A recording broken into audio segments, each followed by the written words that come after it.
Shalom Jemaat Tuhan, inilah beberapa informasi warta gereja untuk minggu ini.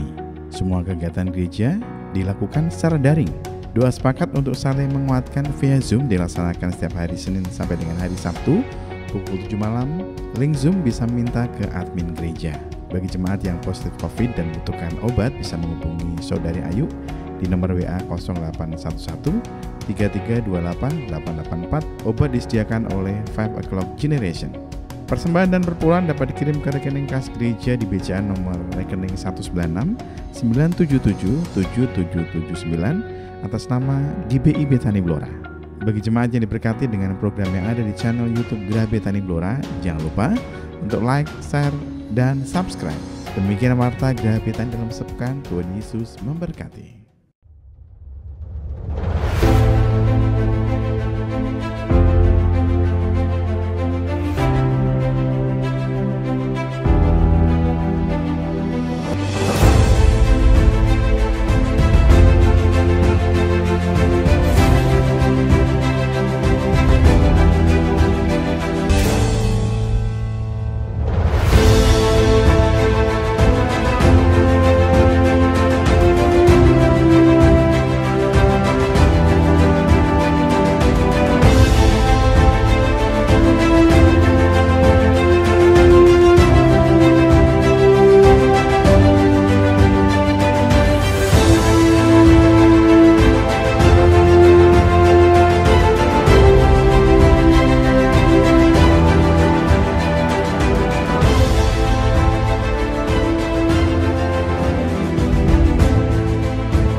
Bila tiba waktunya vaksin dibagi, merata pastikan semua menerimanya. Tak ada alasan lakukan penolakan jika masih punya rasa peduli pada kesehatan. Hey, mari sambut dengan senang hati upaya serius lepas dari masa pandemi, agar segera pulih kembali, denyut nadi di segala lini. Ayo semua kita sukseskan vaksinasi untuk negeri.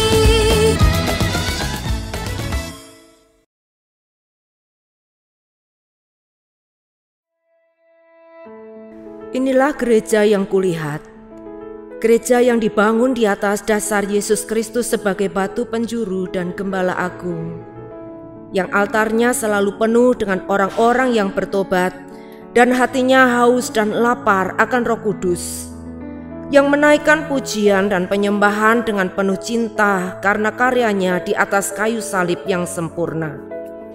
Inilah gereja yang kulihat, gereja yang menjadi rumah doa dan pemulihan bagi suku-suku bangsa dan bahasa. Rumah tempat kita semua bersatu hati, tumbuh bersama sampai serupa Kristus dan memenangkan jiwa. Yang sakit akan disembuhkan, yang lemah akan dikuatkan, saling menopang dan berbagi sebagai kesatuan tubuh Kristus dengan Yesus Kristus sebagai kepala. Inilah gereja yang kulihat, yang api kegerakan kasih-Nya tidak pernah padam dari generasi ke generasi, dan kerinduan hatinya untuk melayani dan menjangkau jiwa-jiwa yang terhilang. Gereja yang seperti lumbung Yusuf, selalu diberkati dan menjadi berkat. Gereja yang mengabarkan pesan kebenaran Injil Kristus melalui media, kebudayaan, pendidikan, marketplace, keluarga, politik, dan kesehatan. Gereja yang berdampak dan menjadi terang dan garam. Dan gereja yang kulihat itu adalah Kita.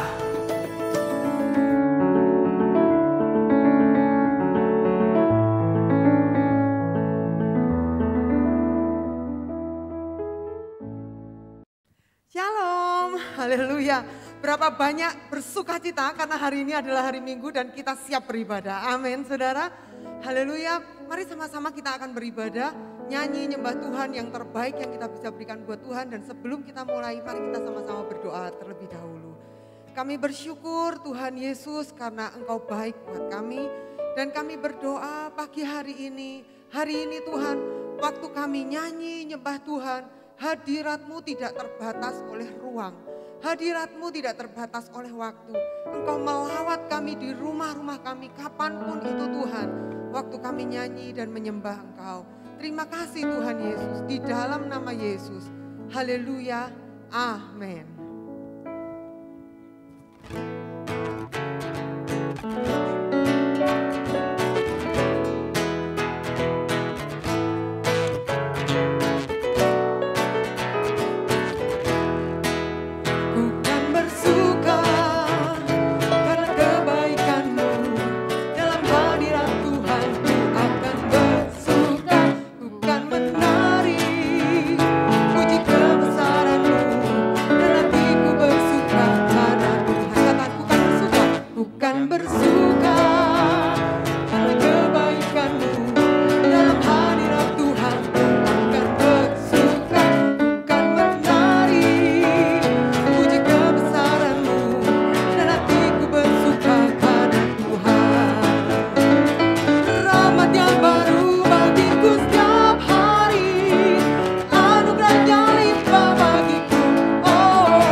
Firman Tuhan.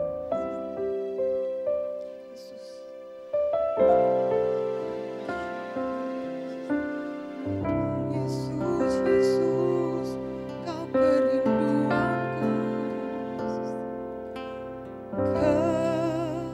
kerinduanku berada dekatmu. Dan mengejar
katakan nyanyi pujian, nyanyi pujian bagimu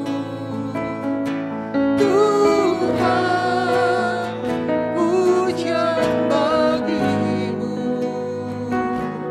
Tuhan. Kau besar Tuhan, namamu besar dan layak dipuji. Ku muliakan namamu Tuhan, mulia namamu Tuhan, namamu besar, namamu besar dan layak dipuji. Oh, nyanyi pujian bagimu Tuhan, pujian bagimu Tuhan. Sungguh namamu besar, namamu besar dan layak dipuji. Ku muliakan namamu Tuhan, mulia namamu Tuhan, namamu besar, namamu besar dan layak dipuji. Katakan namamu besar Tuhan, namamu besar dan layak dipuji.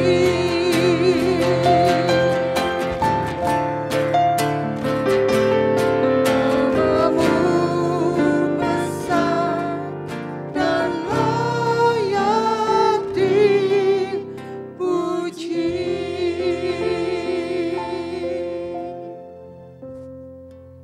Haleluya, haleluya.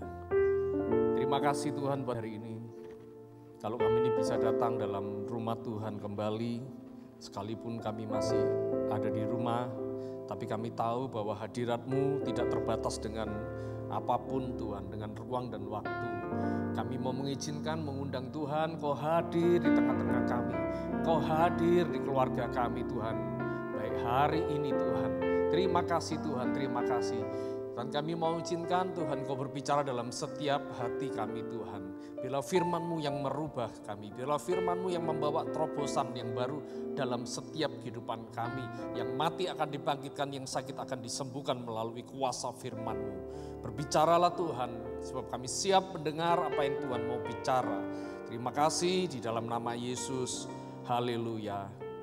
Amin, amin. Shalom Bapak Ibu Saudara, selamat hari Minggu. Berapa banyak saudara bersuka cita hari ini, amin. Saudara boleh lambaikan tangan ya. Dan dimanapun saudara berada, mungkin saudara di rumah, di kantor, di perjalanan atau dimanapun, kapanpun saudara melihat ya siaran atau tayangan ibadah di hari ini. Saya akan mau share tentang rancangan Bapa di dalam kehidupan saudara ya. Dengan tema rancangan Tuhan dalam kehidupan kita. Nah, saudara berbicara mengenai rancangan, berbicara mengenai rencana, kita tahu bahwa semua rencana yang ada di muka bumi ini sedang kacau, saudara ya. Apapun rencananya ya, tidak ada lagi kepastian di masa depan, tidak ada lagi kepastian di masa mendatang, saudara. Banyak teman saya rencana bisnisnya gagal, ya, rencana investasinya gagal dan hari ini dia mengalami kerugian yang sangat besar, saudara. Ya. Ada juga yang punya rencana akan pergi jalan-jalan, ngelencer, pelesir bersama keluarga, saudara. Ya, dan semuanya gagal, semuanya batal, saudara. Ada yang punya rencana studi, demikian juga rencana sekolah, saudara. Ya, ada seorang pengusaha yang akan mengirim anaknya sekolah ke luar negeri, ya, karena apa yang terjadi di luar negeri juga sama mengerikan dengan apa yang ada di Indonesia, saudara. Jadi semua rencana sekolah, kuliah batal, dan terlebih di masa resesi yang begitu luar biasa seperti ini, saudara ya. Nggak selesai itu, saudara.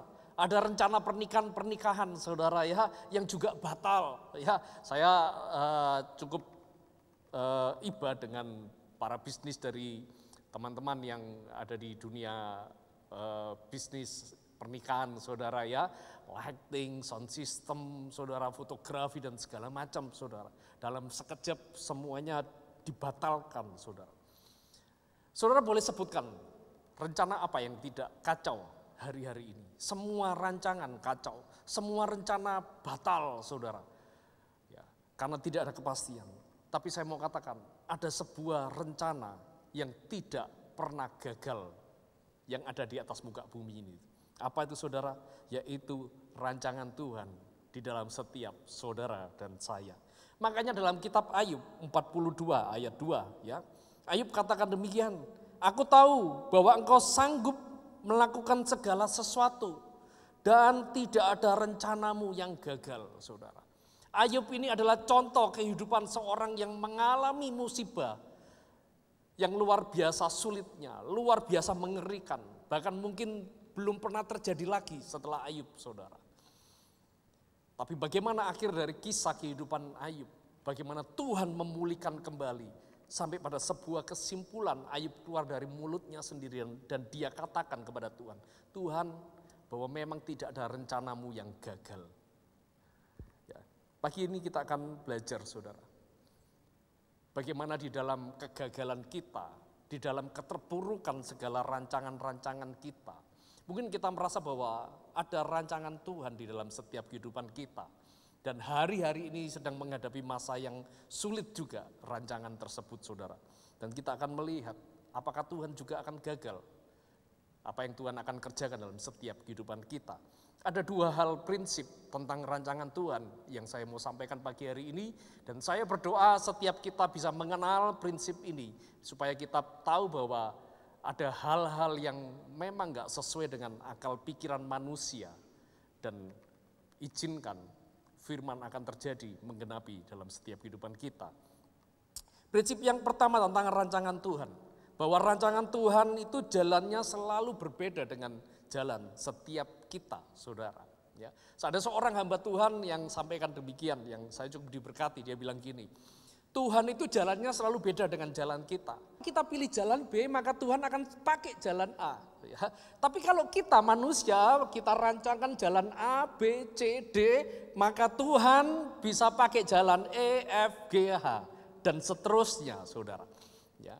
Artinya bahwa seringkali jalan Tuhan yang Tuhan pilih, yang Tuhan terapkan dalam setiap kehidupan kita, janji-janjinya akan terjadi, saudara, itu adalah jalan-jalan yang memang gak akan bakal terselami oleh pikiran manusia. Kenapa? Karena kita pikir kenapa sih Tuhan pakai jalan yang susah. Satu hal, kenapa Tuhan pilih jalan yang kadang-kadang kita gak pikirkan. Karena dia memang Tuhan.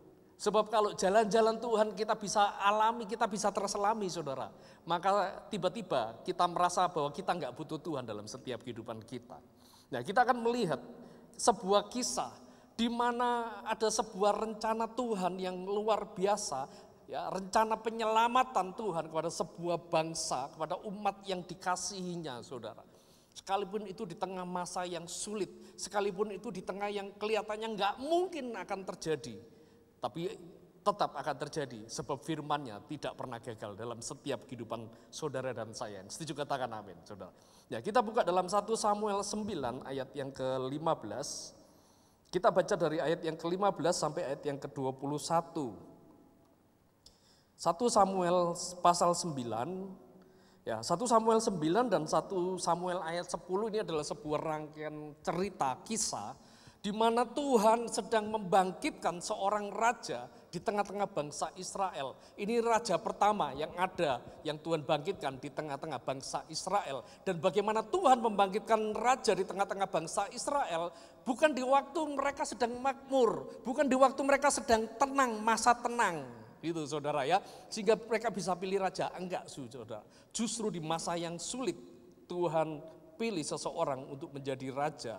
Dan kisahnya cukup mengherankan ya, cukup nggak masuk akal. Tapi memang itu membuktikan bahwa itu Tuhan, itu tangan Tuhan, itu pekerjaan Tuhan saudara ya.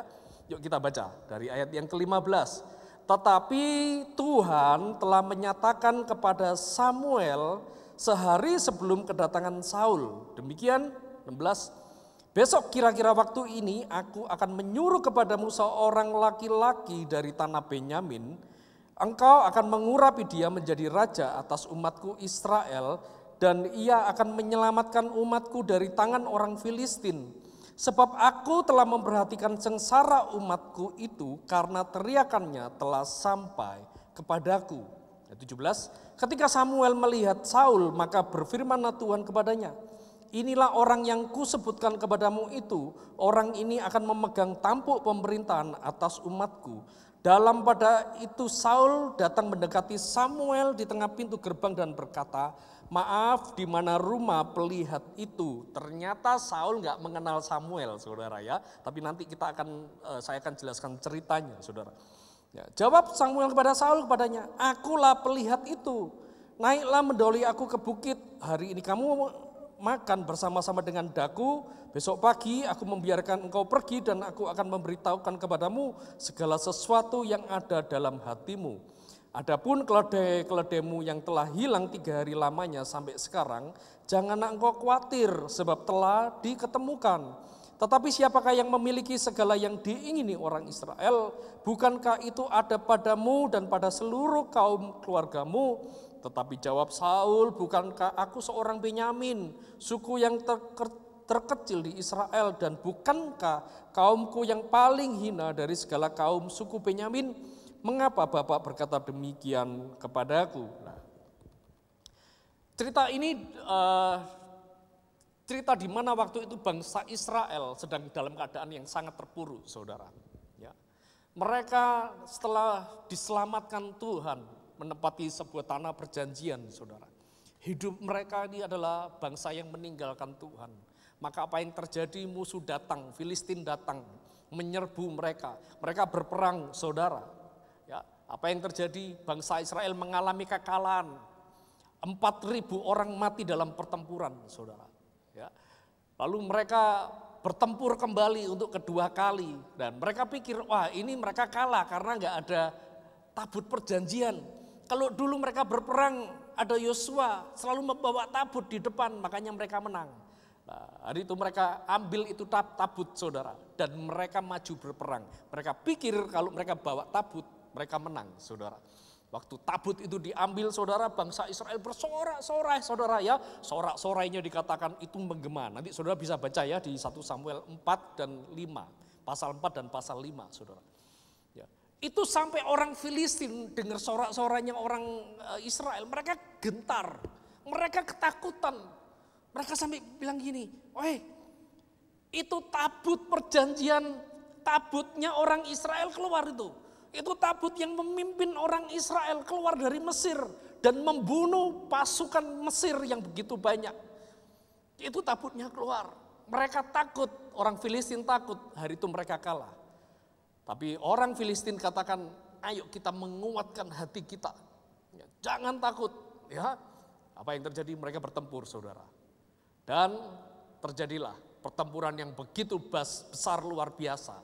Sebab yang mati di antara orang Israel 30.000 orang. Saudara bisa bayangkan, hari-hari ini kematian begitu besar dan luar biasa. Tetangga kita, kenalan kita, teman-teman kita, keluarga kita, saudara. Bahkan ada sepasang suami istri dan anaknya dalam satu rumah meninggal semua karena kasus kena COVID ini, saudara. Ini 30.000 anak muda, pasukan tentara Israel. Dalam sekejap mereka mati di medan perang. Hari itu bangsa Israel mengalami kekalahan yang begitu luar biasa, saudara. Dan mereka berseru kepada Tuhan. Dan Tuhan mendengar. Dan Tuhan punya rencana. Di ayat 16 dikatakan, karena aku mendengar doa dari bangsaku, maka aku akan mengurapi seorang raja Nah, kisah ini dimulai dari seseorang yang kehilangan keledainya, saudara. Seorang namanya Kis dari suku Benyamin, suku paling kecil, suku paling hina, saudara. Ya, kehilangan keledainya, beberapa keledai betinanya. Maka Kis ini panggil anaknya, dia panggil Saul, ya, mungkin anaknya yang paling kecil, ya, yang paling muda. Kamu cari keledai-keledai karena ini penting. Keledai-keledai ini adalah binatang piaraan sebagai sumber pemasukan hari itu, saudara, ya, yang dipakai untuk mereka bekerja, saudara. Dan Saul akhirnya pergi keluar mencari keledainya bersama seorang bujangnya, saudara. Mereka mencari ke sana kemari, bahkan di seluruh tanah Benyamin. Ya, nanti saudara baca sendiri dari ayat 1 sampai 14 di 1 Samuel 9 ini. Mereka nggak ketemu, saudara. Sampai di satu titik mereka nggak ketemu setelah dicari di seluruh tanah Benyamin, saudara. Saul putus asa ceritanya.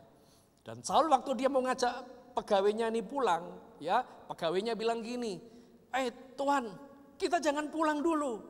Saya dengar di Israel ada seorang nabi, seorang pelihat.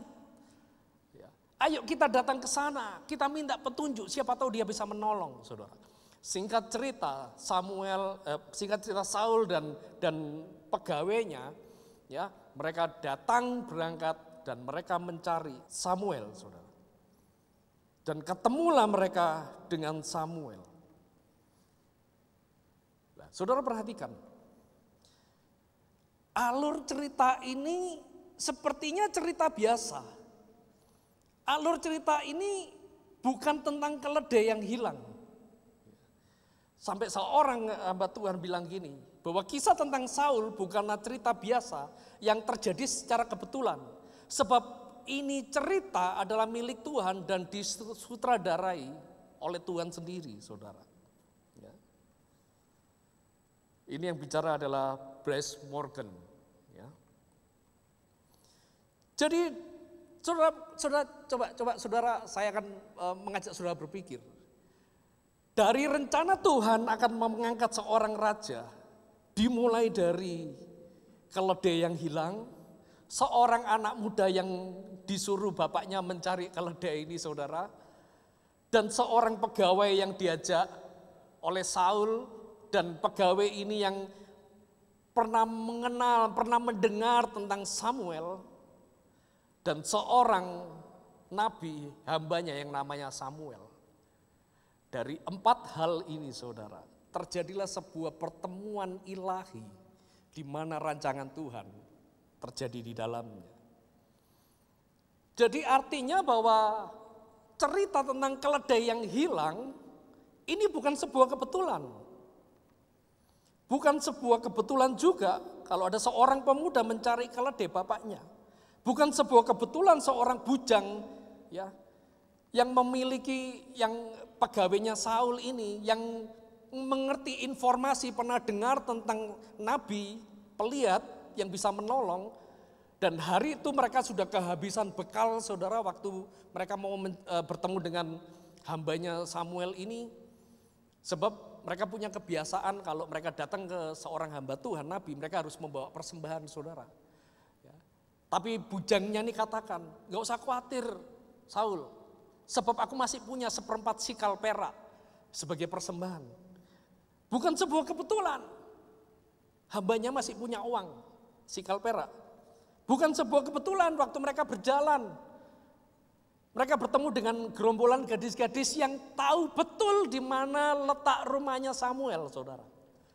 Dan bukan sebuah kebetulan waktu mereka berjalan ke kampungnya Samuel, Samuel sedang berjalan keluar dari rumahnya untuk menghadiri sebuah acara, saudara. Dan bukan sebuah kebetulan Samuel bertemu dengan Saul di sebuah tempat, karena memang Tuhan sudah rencanakan sebelumnya. Karena itu di ayat 15 tadi dikatakan demikian. Tetapi Tuhan telah menyatakan kepada Samuel sehari sebelum kedatangan Saul.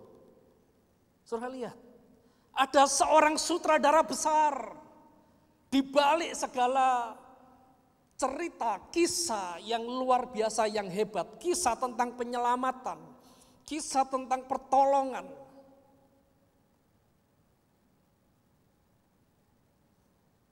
Bukan sebuah kebetulan bahwa di dalam Tuhan tidak ada yang kebetulan.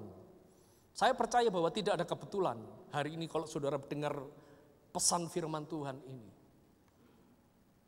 Sebab ada rencana Tuhan yang luar biasa yang akan terjadi dalam setiap kehidupan saudara.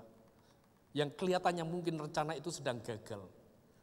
Mungkin bukan sebuah kebetulan. Kalau mungkin kita sedang kehilangan keledai-keledai di dalam setiap kehidupan kita. Keledai mungkin berbicara tentang kesempatan kita, pekerjaan kita. Mungkin bicara tentang uang kita, harta kita. Keledai mungkin berbicara tentang kesehatan kita. Mungkin keledai berbicara juga tentang pelayanan kita yang hilang. Ada begitu banyak kisah, kejadian-kejadian yang buruk yang dialami oleh para pahlawan-pahlawan iman. Bagaimana Tuhan turut bekerja dalam setiap kehidupan kita. Saul yang kehilangan keledainya yang kita baca. Musa yang harus dihanyutkan di sebuah sungai sebelum dia diangkat menjadi seorang raja dan dilatih dengan pendidikan ala kerajaan hari itu, saudara. Bukan sebuah kebetulan juga Yusuf yang harus dijual terlebih dahulu oleh saudaranya menjadi seorang budak. Dan dia bersekolah di sekolah bawah tanah yang paling dalam, saudara, sebagai narapidana.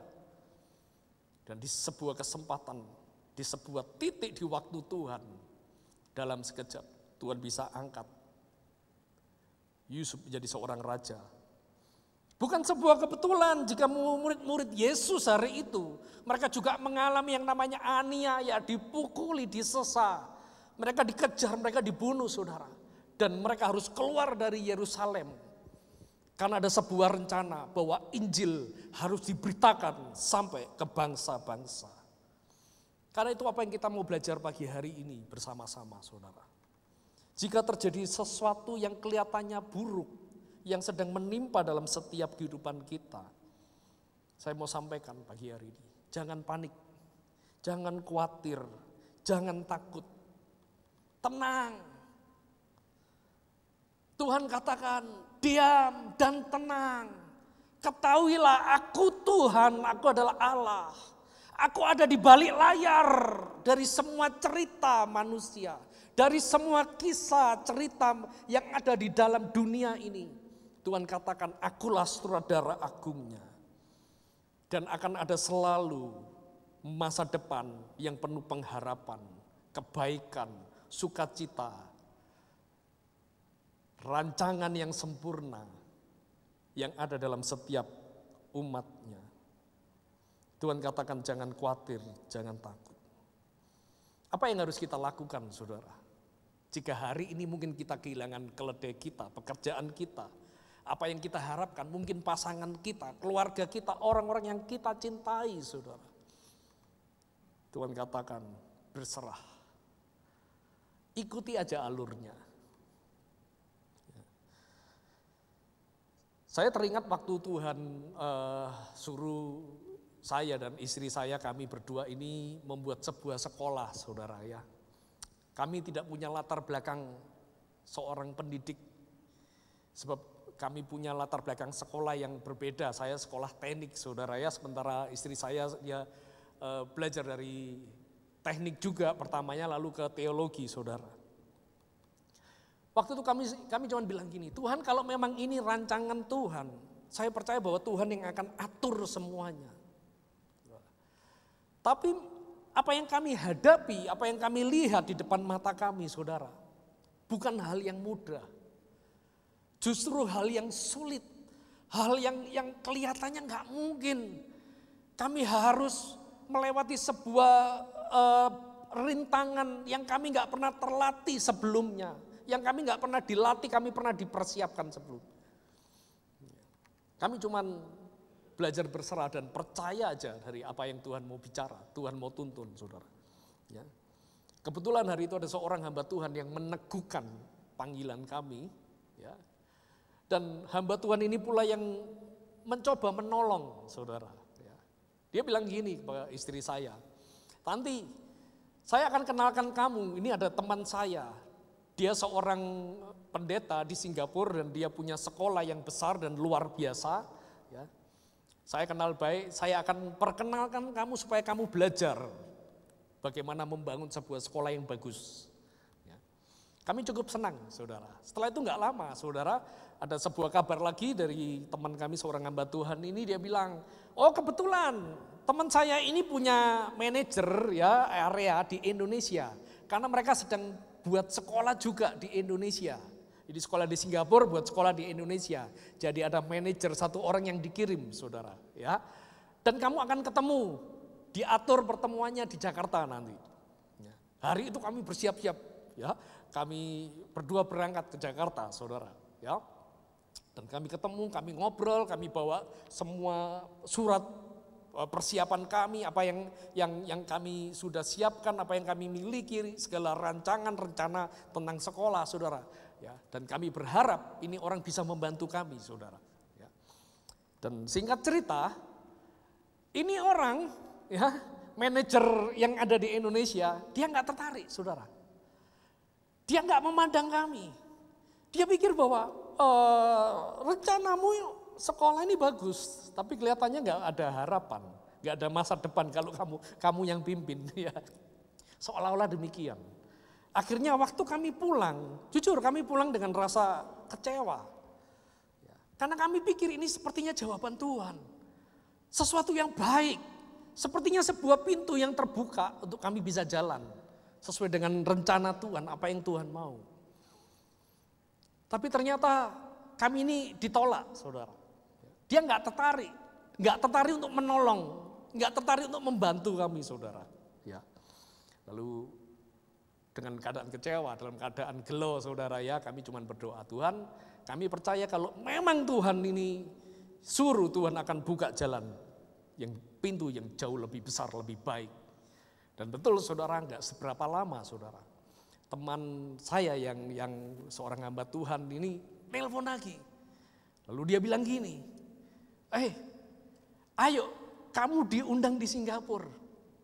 Saya bilang gini, loh kemarin yang di Jakarta aja anak buahnya ini, jadi ini bosnya lagi, saudara, ya, ini manajernya yang untuk area Indonesia aja nggak tertarik dengan kami. Apalagi ini pemiliknya, ini bosnya yang paling atas, saudara, chairman-nya ya. Lalu teman saya bilang gini, sudah percaya aja, ini kesempatan, kalau kamu mau, kamu berangkat, persiapkan. Oke, kapan kita bisa berangkat? Besok, ya, dalam sekejap, saudara. Sebab waktunya cuma besok, saudara. Hari itu, waduh, langsung saya pesan tiket dan segala macam, saudara, ya. Kami berangkatlah ke Singapura, saudara. Dan betul, saudara, waktu kami ada di sana, kami bertemu dengan pemimpinnya yang paling tinggi, saudara, karena dia nggak cuma membawai satu sekolah ya, tapi beberapa banyak jenjang sekolah yang ada di bawahnya dia, saudara. Dan orang ini dengan kemurahan hatinya, dia memberikan semua apa yang kami butuhkan, perlukan untuk kami membangun sekolah, saudara. Dan kami pun cukup terheran. Kemarin di Indonesia aja kami ini ditolak, kami nggak dianggap. Tapi justru waktu kami ada di pusatnya, kami diterima dengan baik. Kami ditelepon, kami di mentor dengan benar-benar, saudara. Padahal kami gak bayar apapun hari itu, saudara, untuk mentoringnya, saudara. Dan kalau hari ini saya bisa melihat, saya cuman ya tentu berterima kasih pertama kepada Tuhan. Karena Tuhan yang buka jalan, itu Tuhan yang atur. Tapi hal yang kedua, saya katakan, coba kalau hari itu dia nggak menolak kita yang ada di Indonesia, saudara, ya. Mungkin kita nggak bisa dapatkan yang terbaik sampai di dapur yang paling dalam, saudara, ya. Resep yang paling dalam, saudara. Saya cuma melihat bahwa kadang-kadang kita izinkan terjadi sesuatu yang hilang, keledai yang hilang, sesuatu yang hilang. Tapi kalau itu jalan Tuhan, itu rancangan Tuhan, percayalah bahwa rancangan Tuhan tidak ada yang gagal. Tidak ada satupun menjadi kebetulan di dalam Tuhan. Di dalam firman itu tidak ada ilmu kebetulan, saudara. Amin, saudara. Semuanya pasti. Firman Tuhan itu ya dan amin. Tuhan itu nggak pernah ingkar janji. Tuhan itu tidak terbatas. Bahkan dia tidak bisa dibatasi dengan apapun keadaan dunia, saudara. Justru Tuhan bisa pakai apapun keadaan dunia untuk membuktikan bahwa dia Tuhan berkuasa atas kehidupan kita, saudara. Singkat cerita, hari itu Saul bertemu dengan Samuel. Dan Saul mendapat pengurapan menjadi seorang raja. Melalui keledai yang hilang. Jadi kisah ini bukan bicara tentang keledai. Bukan tentang keledai yang hilang. Jangan pernah fokus kepada keledai yang hilang. Jangan pernah menyesali dengan keledai-keledai kita yang pernah hilang. Tapi tetap fokus, tetap berharap kepada apa yang Tuhan sanggup lakukan dan kerjakan. Hal yang kedua, saudara. Bahwa rancangan Tuhan itu selalu jauh lebih besar, jauh lebih dahsyat dari segala rancangan kita sendiri. Saya minta main musik bisa main dengan lembut. Prinsip yang kedua yang kita harus tahu, bahwa rancangan Tuhan itu jauh lebih besar, jauh lebih dahsyat dari apa yang sedang kita hadapi hari ini. Dari segala rancangan kita kemarin. Mungkin Tuhan perlu gagalkan rancangan kita yang kemarin. Karena Tuhan tahu, nah ini terlalu kecil. Ini terlalu sepele. Aku mengasihi kamu, nak. Kamu anakku, anak raja. Jangan main hal-hal yang kecil. Buang. Lepaskan. Kadang-kadang kita gak mau lepaskan. Sampai Tuhan perlu membuat skenario ini hilang. Supaya fokus kita kembali kepada Tuhan dan kita menerima yang lebih besar dan yang lebih baik. Hari itu Saul pergi keluar dari rumah, tujuannya mencari keledai. Tapi saudara lihat, di mata Tuhan, Saul keluar dari rumah untuk dia menerima pengurapan seorang raja. Saul mencari keledai, tapi Tuhan mencari seorang raja. Dan dia mau pilih dan dia urapi. Kita baca 1 Samuel 10, saudara. Ya. 1 Samuel 10 ayat yang pertama sampai yang ke-6. Setelah ini kisah akan selesai. Lalu Samuel mengambil buli-buli berisi minyak, dituangnyalah ke atas kepala Saul. Diciumnyalah dia sambil berkata, bukankah Tuhan telah mengurapi engkau menjadi raja atas umatnya Israel?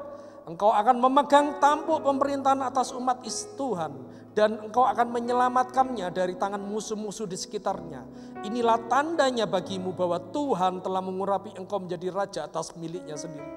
Apabila pada hari ini engkau pergi meninggalkan aku, maka engkau akan bertemu dengan 2 orang laki-laki di dekat kubur Rahel, di daerah Benyamin di Selsa. Mereka akan berkata kepadamu, keledai-keledai yang engkau cari itu telah diketemukan. Dan ayahmu tidak memikirkan keledai-keledai itu lagi, tetapi ia khawatir mengenai kamu. Katanya, apakah yang akan kuperbuat untuk anakku itu? 3, dari sana engkau akan berjalan terus lagi dan sampai ke pohon terbantin Tabor. Maka di sana engkau akan ditemui oleh 3 orang laki-laki yang naik menghadap Allah di Betel. Seorang membawa 3 ekor anak kambing, seorang membawa 3 ketul roti, dan yang lain lagi sebuyung anggur. Mereka akan memberi salam kepadamu dan memberikan kepadamu 2 ketul roti yang akan kau terima dari mereka. 5, sesudah itu engkau akan sampai ke Gibea Allah, tempat kedudukan pasukan orang Filistin. Dan apabila engkau masuk kota, engkau akan berjumpa dengan serombongan nabi yang turun dari bukit pengorbanan dengan gambus, rebana, suling, dan kecapi di depan mereka. Mereka sendiri akan kepenuhan seperti nabi. 6, maka roh Tuhan akan berkuasa atasmu, engkau akan kepenuhan bersama-sama dengan mereka dan berubah menjadi manusia lain. Ya. Apabila tanda-tanda ini terjadi kepadamu, ayat 7, lakukanlah apa saja yang didapat oleh tanganmu, sebab Allah menyertai engkau. Saul menerima sesuatu yang jauh melebihi dari segala rencananya sebagai manusia. Bukan karena Saul hebat. Bukan karena Saul sudah melakukan banyak hal. Enggak. Tadi di pasal 9 dikatakan, Saul kan, siapa aku? Aku ini suku yang kecil, suku yang paling hina, gak dianggap. Tapi Samuel katakan, karena kamu dipilih Tuhan, maka tidak ada yang mustahil. Saya percaya hari ini setiap kita dipilih Tuhan. Kita ini adalah orang-orang yang dikasih Tuhan. Kita akan ditentukan Tuhan menjadi pemenang-pemenang. Kita akan ditentukan Tuhan menjadi orang-orang yang sukses di masa pandemi. Kita menjadi orang-orang yang bukan lagi mencari berkat, tapi pemberi berkat di masa resesi ini, saudara. Karena kita dipilih Tuhan. Dan waktu Saul masih gak percaya akan pilihan Tuhan, Samuel bilang gini, akan ada 3 tanda. Dan saya percaya 3 tanda ini pula yang akan diberikan pada setiap saudara dan saya. Dan Samuel bilang gini, lakukan aja, berjalan aja. Kamu akan ketemu dengan tanda pertama, berjalan lagi. Ketemu tanda kedua, berjalan lagi. Sampai tanda ketiga, lakukan saja apa yang dipegang oleh tanganmu. Sebab Tuhan akan menyertai engkau dan engkau akan menerima pengurapan. Engkau akan menjadi manusia baru, kata Tuhan. Ya. Apa tanda yang pertama, saudara? Yang Tuhan berikan. Yang pertama pemulihan, saudara. Samuel keledainya diketemukan. Saul menemukan kembali keledainya. Dikatakan keledainya gak hilang. Keledai yang tadinya dicari dimanapun gak ketemu, saudara. Tapi kalau Tuhan memberkati kita, kalau kita berjalan bersama Tuhan, kita nyerah, kita pasrah, kita percaya sama Tuhan. Jangan khawatir, Tuhan sanggup kok pulihkan. Semua keledainya akhirnya ketemu, saudara. Tanda pertama. Setelah tanda pertama ada, apa yang harus kita lakukan sebagai orang yang berjalan bersama Tuhan? Jangan berhenti, terus berjalan. Yang kedua, Samuel bilang, kamu akan ketemu dengan 3 orang. Mereka akan bawa 3 anak domba, 3 anak kambing. Mereka akan bawa roti, mereka akan bawa anggur. Mereka akan beri kamu roti. Ini bicara tentang apa, saudara? Anak kambing, anak domba, bicara tentang korban. Roti dan anggur, bicara tentang apa? Perjamuan. 3 hal ini bicara tentang korban Yesus di atas kayu salib. Karya penebusan, pilihan Tuhan, anugerah yang dilimpahkan kepada setiap kita. Kasih karunia yang diberikan kepada setiap kita. Bukan karena kita hebat, bukan karena kita sanggup, bukan karena kita pintar khotbah, kita pintar melayani, kita punya sesuatu, enggak. Tapi karena Tuhan mengasihi kita. Tuhan mau setiap kita masuk selalu, mengingat selalu dalam perjamuan kudus. Mengingat karya Tuhan, mengingat bahwa semua yang terjadi dalam hidup kita Tuhan yang atur. Bahwa di balik layar ini, layar kehidupan kita, ada sutradara agung, ada Bapak yang mengasihi kita, yang berjalan menuntun kita. Dan yang ketiga, Samuel bilang, berjalan lagi. Kamu akan ketemu dengan serombongan orang. Mereka membawa kecapi, gambus, seruling. Bicara tentang apa? Bicara tentang hadirat Tuhan. Pujian penyembahan di dalam setiap kehidupan kita. Hari-hari ini kita bersyukur, saudara ya. Di dalam gereja kita, Tuhan perintahkan setiap hari. Ya, jam 7 sampai jam 8 malam. Meskipun cuma melalui Zoom. Ngapain? Kita muji, nyembah Tuhan. Kita berdoa, bersyafaat. Kita mengangkat roti dan mengangkat anggur. Bersama-sama kita melakukan perjamuan kudus. Selalu mengingat akan karya Kristus di atas kayu salib. Selalu mengingat akan kebaikan Tuhan, anugerahnya yang dilimpahkan pada setiap kita. Saya percaya bahwa rancangan Tuhan dalam setiap kita tidak akan pernah gagal. Sekalipun kelihatannya sepertinya gagal, percayalah semuanya akan terjadi. Jangan fokus kepada keledai yang hilang, tapi lebih kejar hadirat Tuhan. Jangan menyesali akan keledai yang hilang, tapi terus berjalan maju ke depan. Sebab dikatakan Tuhan menyertai hidup saudara dan saya. Yang setuju katakan amin. Mari saat kita berdoa.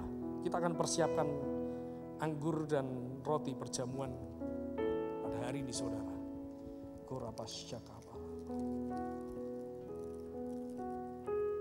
Haleluya, haleluya. Mari kita angkat roti kita. Mari kita angkat roti kita Hari ini kita datang dengan segala ucapan syukur. Kita mengingat bahwa ada seorang yang menyerahkan nyawanya, menyerahkan tubuhnya sebagai korban yang sempurna menebus dosa kita, yang sempurna mengampuni segala pelanggaran kita, yang sempurna menyembuhkan, memulihkan setiap kehidupan kita. Sebab melalui tubuhnya kita memperoleh persekutuan dengan tubuh Kristus, Tuhan kita. Bukankah roti yang kita angkat, yang di atasnya kita mengucap syukur, kita memecah-mecahkannya dan kita memakannya adalah persekutuan dengan tubuh Kristus. Amin. Mari kita makan di dalam nama Yesus.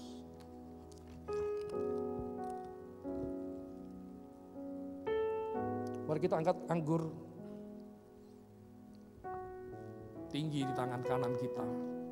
Sambil kita menaikkan segala ucapan syukur kita. Katakan terima kasih Tuhan, terima kasih. Darah-Mu yang mulia, darah-Mu yang mahal. Darah-Mu Tuhan yang menyelamatkan. Darah-Mu yang menyucikan Tuhan. Darah-Mu yang menghapus segala dosa, segala pelanggaran. Darah-Mu yang mendamaikan kami dengan Bapa di surga. Sehingga kami sebagai anak-anak dan kami bisa memanggil Tuhan adalah Bapa kami. Terima kasih Tuhan, terima kasih. Bukan kacauan yang kita angkat, yang di atasnya kita mengucap syukur adalah persekutuan dengan darah Yesus. Amin. Mari kita minum di dalam nama Yesus. Mari naikkan ucapan syukur kita. Haleluya, haleluya. Oh, Rabbashana Rama. Oh Yesus, terima kasih. Kami bersyukur buat korban-Mu. Terima kasih Tuhan. Kau menebus dosa.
Haleluya, haleluya. Terima kasih Tuhan buat korban-Mu di atas kayu salib yang telah sempurna menyelamatkan setiap kami. Kami menerima semua yang terbaik yang daripada-Mu Tuhan. Dan biarlah hari ini kami mengizinkan, biarlah kehendak-Mu yang terjadi. Biarlah segala rancangan-Mu yang terjadi Tuhan. Berikan pada setiap kami kerelaan untuk kami ini melepaskan semua masa lalu, semua yang pernah terhilang. Sebab kami tahu bahwa Tuhan sedang sediakan sesuatu yang lebih dahsyat, lebih yang luar biasa. Bahwa segala rancangan-Mu dalam setiap kehidupan kami Tuhan tidak akan pernah gagal Tuhan. Sekalipun kami menganggapnya sebagai sebuah kegagalan, sebuah sesuatu yang hilang, yang binasa. Tapi kami tahu kami punya Tuhan yang sanggup. sanggup menghidupkan kembali, sanggup memulihkan kembali, dan sanggup memimpin setiap kami. Pimpin berkati setiap umat-Mu pagi hari ini Tuhan. Terima kasih, terima kasih. Mari kita berdoa buat bangsa ini saudara. Tuhan, kami memberkati Tuhan buat bangsa kami ini Tuhan. Kiranya berkat-Mu, anugerah-Mu mengalir atas bangsa kami ini Tuhan. Kesembuhan akan terjadi. Engkau Tuhan sebagai tudung keselamatan. Engkau Tuhan sebagai penyelamat. Bahwa kami melepaskan berkat buat bangsa kami ini Tuhan. Akan sembuh di dalam nama Yesus. Tidak ada yang mati, tidak ada yang sakit lagi Tuhan. Tuhan pakai dari pemerintahan, para dokter, semua nakes yang ada Tuhan. Pakai Tuhan, berkati Tuhan. Supaya mereka punya kekuatan kesehatan untuk menolong bangsa ini Tuhan. Kami juga mengangkat persembahan kami Tuhan. Kami membawa segala persembahan kami, persepuluhan kami Tuhan di hadapan-Mu Tuhan. Kami percaya bahwa apa yang kami tabur Tuhan, pasti akan kami tuai Tuhan. Akan berlipat kali ganda. Berkati juga kepada setiap anak-anak-Mu yang datang dengan membawa persepuluhan Tuhan. Tanda ketaatan mereka, bahwa kesadaran mereka tahu bahwa semua adalah milik Tuhan. Dan melalui persepuluhan ini Tuhan, Engkau akan menghardik segala belalang pelahap. Tuhan akan menurunkan hujan untuk menumbuhkan setiap benih-benih. Berkati Tuhan, berkati. Mari kita angkat tangan bersama-sama untuk kita menerima berkat sebelum kita mengakhiri ibadah ini. Terima kasih Tuhan, terima kasih buat ibadah persekutuan kami pagi hari ini. Kami tahu bahwa Engkau hadir di tengah-tengah kami. Engkau sedang berbicara kepada setiap hati kami. Dan biarlah firman yang kami dengar tidak akan terbuang, akan hilang dengan percuma. Biarlah firman-Mu ini menjadi benih terobosan dalam setiap kami Tuhan. Kami mau izinkan benih firman ini bertumbuh dalam hati dan pikiran kami. Terus bertumbuh sampai menghasilkan buah dan menjadi berkat bagi banyak orang dalam kehidupan kami. Kami yang mengangkat tangan Tuhan. Kami menyerahkan hidup kami ke dalam tangan-Mu. Masa depan kami, pekerjaan kami, keluarga kami. Semua Tuhan, rencana-rencana kami Tuhan, kami serahkan ke dalam tangan-Mu. Dan kami siap diberkati untuk menerima berkat Tuhan. Kiranya berkat dari Allah Bapa, Putra dan Roh Kudus, damai sejahtera, sukacita, kekuatan, kesehatan, mengalir berlimpah-limpah dalam setiap kehidupan saudara dan saya. Dan yang percaya telah menerima berkat Tuhan, pulanglah dengan damai sejahtera. Hanya di dalam nama Tuhan Yesus Kristus. Yang percaya katakan, amin. Amin. Shalom, Tuhan Yesus memberkati saudara.